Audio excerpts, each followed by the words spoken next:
Hi, everybody. This is Silvio Canto in Dallas, Texas on Monday, September the 26th. And welcome to our commentary. I think we're going to have some low temperatures this week. We may get a little cold front this week. So that would be very nice. That would be a wonderful way to say goodbye to the month of September because this is our last Monday in September. So we'll see. I think it's like 74 right now. And that's great. That's great. Let's keep it like that for for about a few weeks because summer always comes back in Texas for one more time. I mean, it never quite goes away. It always comes back one more time. So I still expect maybe a hot streak sometime in the next 2 weeks or so. But right now, let's keep it like it is in the 70s. That's absolutely wonderful. Well, today we're going to talk a little bit about a post that I have over at the American Thinker. I want to talk about Italy, but I want to begin with just a quick reference to Liz Cheney. I'm sure all of you know who I'm talking about, Liz Cheney. Look, Liz Cheney, as I've mentioned before, I don't want to spend a lot of time on her, but she made a strategic mistake. She went too far in her criticism of Donald Trump. You can disagree with Trump. You don't even have to like Trump. And I understand that Trump's personality is abrasive for some people. So I get that. I understand that. If you don't like his style, you don't like the way he talks, you don't like the way he walks, fine. That's okay. That's okay. But that's not the reason that she lost by 40 points in Wyoming. The reason she lost by 40 points is because she went crazy with his January 6th committee. And a lot of us were in favor of an investigation of January 6th, but not the farce that happened. And I guess will happen again. They have one more session coming up next week. And what I mean by a farce is an investigation where the accused, in this case, Donald Trump, is not represented. There's no cross-examination of the witnesses like we've grown accustomed to with these committees. So the January 6th committee was just a get Trump committee. And frankly, for a lot of people find that off the charts. So she lost by 40 points in Wyoming because nobody in Wyoming is talking about January the 6th. What they're talking about is the cost of energy, inflation, and so on. So Liz Cheney is now threatening to support Democrats and even leave the party. Look, if that's what she wants to do, go right ahead.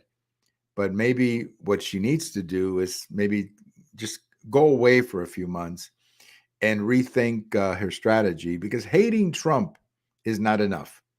You got to give me some more reasons. And unfortunately, Dick Cheney, like many other people, just got obsessed with Trump and started doing a lot of stupid things or saying a lot of stupid things because they hate Trump. And you need more than I hate Trump if you want people to take you seriously. Let's talk a little bit about my post over at the American Thinker. I wrote a post today emphasizing why the economy continues to be the big issue at the moment in the United States. And it's all based on a brand new survey that came out from Washington Post ABC. And this is a devastating poll for Democrats. And by the way, Washington Post ABC has historically been favored the Democrats. I mean, this is an organization that had Joe Biden winning Wisconsin by 10 points the last time around. Well, he ended up winning by less than one. And it was a pretty close race, to say the least. But this particular time, in this survey that just came out over the weekend, the Washington Post is looking at the issues that people are concerned about. And let me just read some of them to you in this order. Number one, the economy. Number two, inflation. Well, that's the same thing. The economy and inflation is basically the same thing. I mean, people out there are going nuts with the economy and inflation. I mean, I was listening to an interview with a farmer in Pennsylvania who says, I cannot pay the energy cost. For everything every machine that I run is now more expensive to run because of energy. So people out there are getting killed. The housewife who goes shopping and is getting, she's getting killed by these high prices. So yeah, economy and inflation, number one and number two. That's a big number one and number two. Number three, education. And this is something that I believe very strongly is going to be a major political current in the upcoming election. By education is what we're really talking about here is parents concerned about the education of their kids and what is being taught in public schools. And some of the things happening in public schools about gender ideology and sexuality and stuff like that, that frankly doesn't belong in grade school. I'm not even sure it belongs in high school, but at least they're a little bit older by then. But it certainly doesn't belong with kids who are 5, 6, 7, 8 years old. They don't need to be hearing any of that. And if they're going to hear it, it should come from their parents, not their teachers. So many parents are concerned about the state of public education, and they're going to show up. That is a group that is going to show up. You may remember a couple of months ago, we had an interview with a lady, Moms for Liberty, and those ladies are very well organized, and they're going to be a big political current in this election. And what motivates these ladies is education or their children. That's what motivates them. The next one is crime. Now, this is a particularly tough issue for the Democrats because the crime problem, the crime wave in this country is really serious in cities run by the Democrats. Chicago, New York City, Baltimore, Milwaukee, Detroit, Kansas City, Minneapolis, Seattle, Portland, LA, San Francisco, Kansas City, St. Louis. I mean, the crime wave in many of these cities is just horrific. And if you look at the victims of this crime wave, it's generally the African Americans who live there. So there's a lot of concern among Democrats that African Americans are going to vote against them this year because of the fact that their cities, the cities they live in, have become such a just a horrible situation with crime. The crime in some of these cities is just horrific. The things that you're seeing, you see a bunch of young people breaking into a store and nothing happens to them.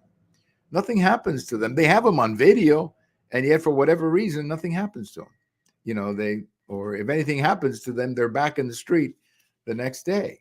And this is a real problem. The other thing, too, is that crime in these cities is driving out a lot of businesses. And when a business moves from a city, let's say, to a suburb, they're now paying taxes in a different jurisdiction. And that's starting to hurt a lot of these cities with crime. The other issue, number 4, is abortion. Now, abortion is an issue that I've always felt cuts both ways. In other words, yes, it is true that many women were animated to show up and vote because of abortion, but it works the other way. Many women are also animated on the other side. So I've always felt that abortion is an issue that cuts both ways. And at the end of the day, what you lose here, you gain here. But it's not an issue by itself that will change a campaign. And then, of course, after that comes immigration and climate change. Climate change is a very popular topic with people in the left. They love climate change. The problem with climate change is that it's very difficult, very, very difficult to sell climate change to voters because you're going to have to tell them that their electricity rates are going up or that their gasoline rates are going to go up. And this winter, there's going to be a lot of people in the Northeast who are going to get hit with some huge energy bills. They're saying, yes, I'll listen to your climate change talk, but what are you going to do for me? And the truth is, they cannot do anything for them because the public is not ready to pay these high rates. And we're not really ready to offer them an alternative to fossil fuels. So we're just, frankly, making life miserable for the middle class, and particularly the lower middle class. I mean, with your energy rates go up 20%, that hurts a lot of people, but it hurts the lower middle class more than anybody else. So all of this information that we're getting out of this poll is not good news for the Democrats. Not good news for the Democrats because the topics that they want to talk about, abortion and January the 6th, that's not enough to get them through the election.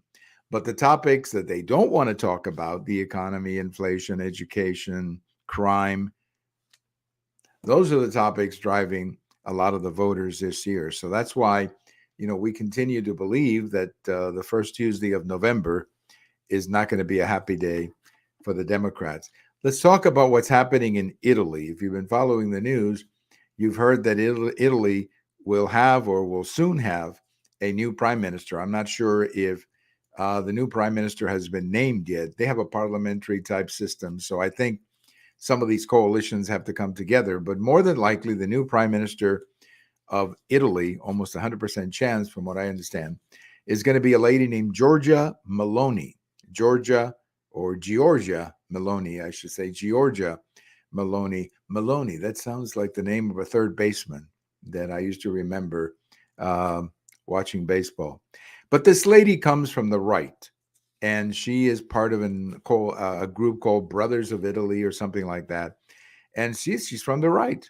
But I think a lot of people in the Western media misunderstand why she was elected.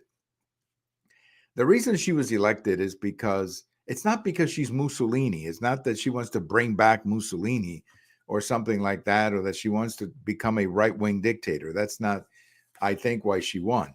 She won because there is a problem in Italy and many of these other European countries. We just saw in Sweden, where a coalition of right-wing parties also won.